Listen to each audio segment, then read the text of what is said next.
Hello, dear viewers of our Stop the Destruction of the World program. We are here again to continue our conscientization campaign related to the psychosocial causes of the destruction of the human being and the planet. And also to discuss ways that we can become more conscious of this and to help stop all this unrestricted destruction that we are witnessing, not only on Earth and in nature, but of humanity as a whole. The problems of violence, drug abuse, injustice, hunger, and war. We are here to work to expand this consciousness as much as possible. Only conscientization has the power to change this situation that has actually been occurring for millennia. Even today, humanity continues with this self-destructive conduct, even though we know what we should and shouldn't do, not only to ourselves, but also towards our fellow men. Here, Dr. Keppe, president of the Society of Integral Psychoanalysis and founder of the Integral Psychoanalytical Method, which unifies philosophy, theology, and, of course, science, which is his field of real interest. Dr. Keppe? I'd like to open by saying that our lives today depend on what took place in the past. And in the same way, the future will depend on what we do today. I say this because we're not used to linking what happens in one particular period with what follows. What I mean is that society is a product of all the things that worked out in the past, as well as all the errors that have taken place in past society. Whether we're talking about Brazil, the Americas, Europe, or Asia, or Australia. So let me try to make this link so I can show you how any accepted mistake made in the past very much negatively influences the world today. What we need to do is what could be called social therapy, so that society can finally become conscious of its mistakes, and as a result, achieve sanity, so that what is good and right can predominate. One of the men who helped humanity a lot was this man, whom I'd like to present to you now. Look here, Arthur Schopenhauer. Schopenhauer was a Jewish-German thinker who followed German philosophy, Kant, Hegel, Leibniz, but mainly Kant. I'd like you to notice the connections of ideas. For example, how one followed the other and brought forth what was important for humanity, as well as the mistakes they committed. So this thinker was responsible for inspiring Freud and the field of psychotherapy, mainly deep psychology. Tiefenpsychologie means deep psychology in German. This is the psychology that looks deep within the human being. In general, Schopenhauer said that human beings don't live in an authentic way. They don't live reality. Human beings live in representations. Like the world is a big theater with a stage up front there, and all these people acting on it, and others watching. He called his book Representation, and explored the issue of human beings living representations. Freud followed this influence, and as a result was able to show that what people really are, they don't manifest. That is, reality, which Freud called the unconscious, that this reality doesn't appear. I maintain that human beings live in their masks, They live a representation of someone they are not. Everything that humanity creates in society, in politics, most of it is a mask that is worn to show how one is so serious or full of goodness, etc., etc. But the other part, behind the mask, the envy, the arrogance, the ignorance, this unknown part of the human being, he hides. Modern science adopted this error, and this is why we find ourselves in this situation today. So, take a look at what I've gathered for you, the errors that exist in modern science. First, the scientist sees what happens and issues an opinion, which the Greeks called doxa. At the beginning of philosophy in Greece, almost 3,000 years ago, with the thinkers and scientists, there was no difference between philosophy and science. Philosophy is science. They were the same thing. Because what a scientist does is actually philosophy. It's just that today, scientists are able to do better experiments than in the past, when they didn't have the lab equipment they have today. So, as I was saying, doxa is an opinion. At the beginning of Greek culture, of Greek civilization, they gave opinions. And what is an opinion? For example, a scientist today thinks a stone is 1 billion years old, or that an animal lived 800 million years ago, or these ideas about an ice age, and things like this. There was ice and these things that are talked about, but it was not formed like they say, step by step. These are their opinions that they give, and not something rational, you see. An opinion is something sensorial, and what is rational is something that comes from thought, something profound. So, take a look at the diagram. Secondly,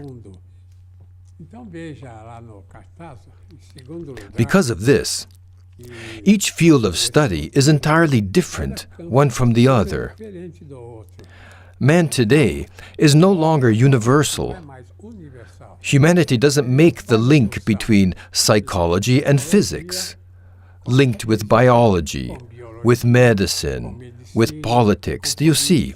This lack of union is what has created the illness of modern man. That is, our modern illness occurs when we divide the mind. There we have feeling, and over here we have thought. A person thinks one thing, feels another, you see. The brain's right hemisphere is out of sync with the left. So the human being falls into what is called schizothymia or schizophrenia. Thirdly, what have I written? Modern psychology is actually more of a physiology of Weber, Fechner, Wundt, and Stanley Hall. So what does this mean? You can notice that the discoveries of psychologists or psychoanalysts, like in the case of Freud, he tried to see the problem as something physiological, something sexual, instead of in the psychological, the part related to thought and feelings. And fourthly, what have I written? The foundation of modern science is based on the senses, Kant. And so what happens then? The human being lives in a divided manner. Here we have the psychiatrist, the psychologist, the psychoanalyst. Over here we have the religious person, and over there, the physiologist, the doctor. Take a look at the diagram. Each one looks after one aspect of the person. Would you like to read this, Claudia? Following this idea, we find another reason for people to maintain social pacts. I won't denounce your faults, dishonesty, evil intentions, etc. But you also shouldn't denounce mine. Notice that there's a division here. On the right, we have the religious person. In the middle, a blue-collar worker. And on the other side, let's say a bourgeoisie. So there's a division. One lives here, the other lives there, and the other lives over there, and this one doesn't understand that one, and neither does the other one, so society is schizophrenic. And now take a look at what would be correct. What would that be? Let's see the diagram. In the triangle, on one side there is goodness, on the other side there is truth, reason, and on the top, aesthetics. If society doesn't have a good balance between these three elements, then it is therefore on the wrong path. And so, at his base, in the essence of the human being, he is this triangle that you see here. Look on the top what I've written. Aesthetics is the way to goodness and to truth. Without aesthetics, goodness and truth don't exist. Without goodness, truth and aesthetics don't exist. Without the truth, goodness and aesthetics don't exist. Do you see? These three must be united together. To be is to be good. To be is to be truthful. To be is to be beautiful, to be aesthetical. And so, with what motive do I bring up these things? Look at this new diagram. In the center, all evil comes from the human soul, not from the exterior. And then look, envy, arrogance, hatred, gluttony, greediness, megalomania, vengeance. This is where man's evil comes from. In other words, the human being doesn't live universally anymore. He no longer lives with these three basic elements. By being divided, medicine is in confrontation with psychology and psychiatry. Politics is against aesthetics. One field is against another. For example, physics is against biology. Because of this, humanity is divided and subdivided, and consequently ill. And by being ill, the human being attacks nature and attacks reality. We'll be right back. Even if we don't have a lot of consciousness, we can perceive that life is divine. We live in transcendence, whether we accept it or not. We still live in an earthly paradise, except we don't accept it.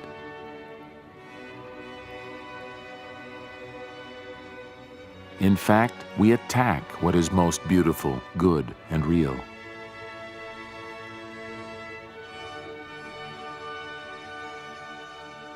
Consciousness of our envy and inversion will make it possible for us to return to this paradise we've abandoned.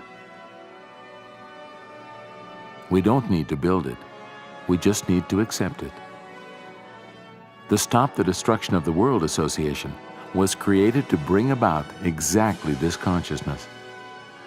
We are working to return the world to goodness. Join us. Now, I would like to show you a diagram to explain why the human being is in this way or is in that way. Look, 70% of the influence we receive comes from the environment, society, family, one's country. Only 10% is of genetic influence, and 20% comes from spiritual life. So what do I mean by this? That people follow an orientation principally of mothers and fathers, brothers, relatives, and family in general. And this has a very dynamic influence on the lives of people. Then, after the family influence, there is the more difficult, more tense life at school. This small society in which children live, and then goes on developing. Then there's the person's country, the large society, in which the human being receives influence. This is why an American is different from a Brazilian, for example. Why a Brazilian is different from a Frenchman, or Englishman, or a Russian, you see. Of course, the genetic element exists also, but this influence is very small. Genetics aren't going to change the world. The influence of genetics is very weak. Then there's spirituality. However, this is seen as something individual and not as something that relates to the environment, and this is a big mistake. This issue of theology, because the human being has theology at his base. And everything we do or are is either in relation to society, to ourselves, and also in relation to God. Notice that everyone, even scientists, speak about God constantly, whether it be in favor or against, philosophers also, as do, of course, theologians. We human beings have to go back and accept ourselves as being universal. That is, capable of understanding all aspects of life as it really is. But what happens? Here's a diagram that deals with alienation. In society nowadays, those who are given most value are the most neurotic ones. That is, the economically powerful and the politicians. So what does this cause in society? The individual who is in power is the one who resolves everything. We can look back and wonder, how did the people of the Soviet Union follow Stalin, who was a seriously mentally ill person? As did the Germans, a cultured, very developed people with great science, philosophy, and theology, who followed Adolf Hitler. Just look how interesting this is. In all of modern society, there's always a powerful individual that a country follows, and sometimes the world follows, and without question. Do you see? So the world doesn't live with reason, with the right way to think, with beauty and aesthetics. The world lives following those in power, as I mentioned, the economically and politically powerful. So now, let's take a look at the second element here. If evil were a part of creation, the universe would already have been destroyed. And what do I mean by this? That evil is a privation. It doesn't exist in and of itself. Evil can have a lot of strength in the world, especially through people. But evil is always the denial of what exists. For example, I am holding a book in my hand, and let's assume that a book is good. So what is evil, the privation of good in this example? It's the non-existence of the book. The book no longer exists. So this is what evil is, do you see? Evil doesn't have much strength. It's something that only exists when human beings are giving it power. When the human being gives power to evil, like by destroying forests, destroying the seas, the fish, the air, when we pollute, spend money we don't have, or don't spend money that we should, you see. Evil depends on the human being's actions against goodness. If we human beings weren't against goodness, if we accepted goodness, truth, aesthetics, then we would be within all sanity, within all goodness. Evil occurs when we refuse goodness, the goodness that comes from the Creator, from nature, when we refuse that which we were given. So let's look now here in third place. Alienation. For example, the great mistake of the Oedipus complex that Freud committed. What would the Oedipus complex be? A very weak idea. Freud's Oedipus complex is when the son rejects the father so he can have the mother, even sexually, which is, as Carl Gustav Jung put it, it's just absurd. It is a totally sick idea that Freud had. Or the daughter wants to take her father away from her mother so she can have him for herself. This is a totally sick idea that Freud had. If an analyst or psychoanalyst still uses this today, he or she is totally out of reality. As Jung said, a boy would never want a mother, a matron as his lover, and much less would a daughter desire a father.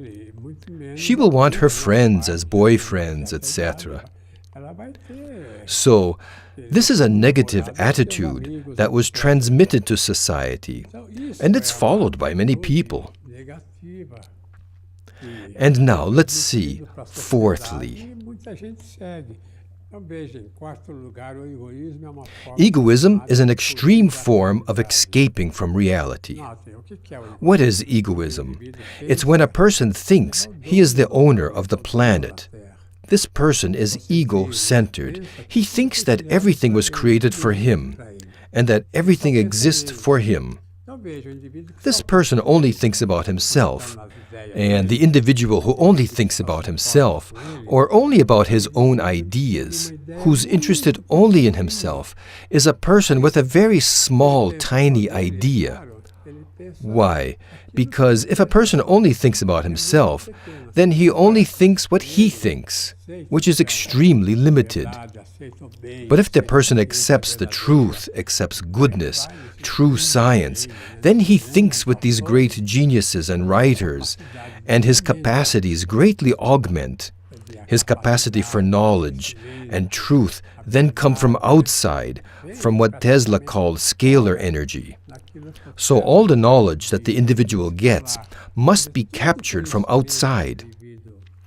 For example, we can't be all the time starting a new physics, or a new psychology, new biology, new medicine. That's not it. For example, if one is born in Sao Paulo, or London, or in New York, and so we have to take advantage of all the knowledge and progress that our ancestors left to us. Do you see? Now look at the last part of this diagram. Illness is always the absence of goodness. That is, the fundamental problem of envy leads the individual to not accept his own life. This is the reason why so many people commit suicide. That is, many people reject living because they think it's offensive. Like some say, I wasn't allowed to accept whether I wanted to live or not. As they say, I never asked to be born.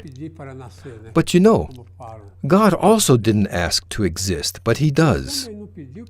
You see the comparison. The human being didn't ask to be born, but he is eternal.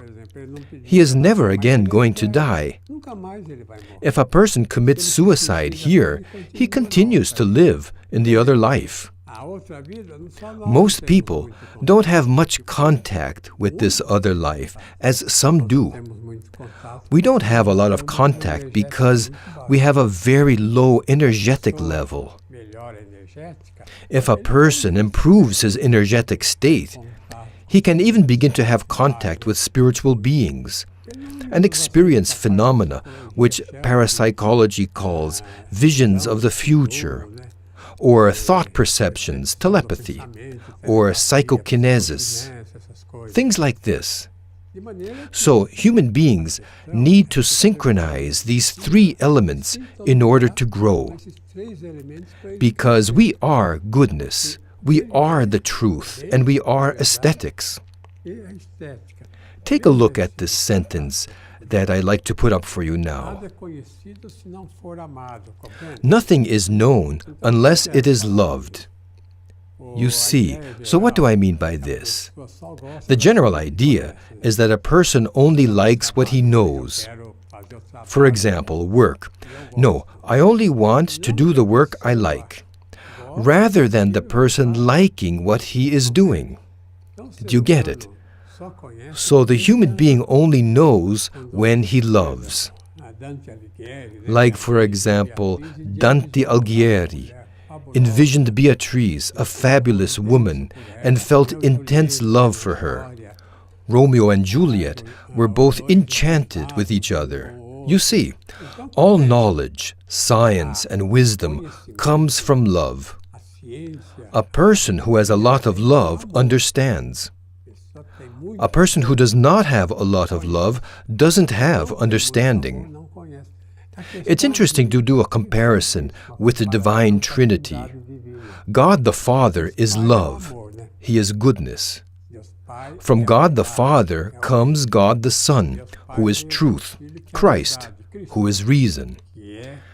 And from the Father and the Son comes the Spirit, which is the Spirit that belongs to the three. So then, inasmuch as truth belongs to the three, goodness also belongs to the three. It's just that the good, that love, is a basic element. Without love, there wouldn't be truth.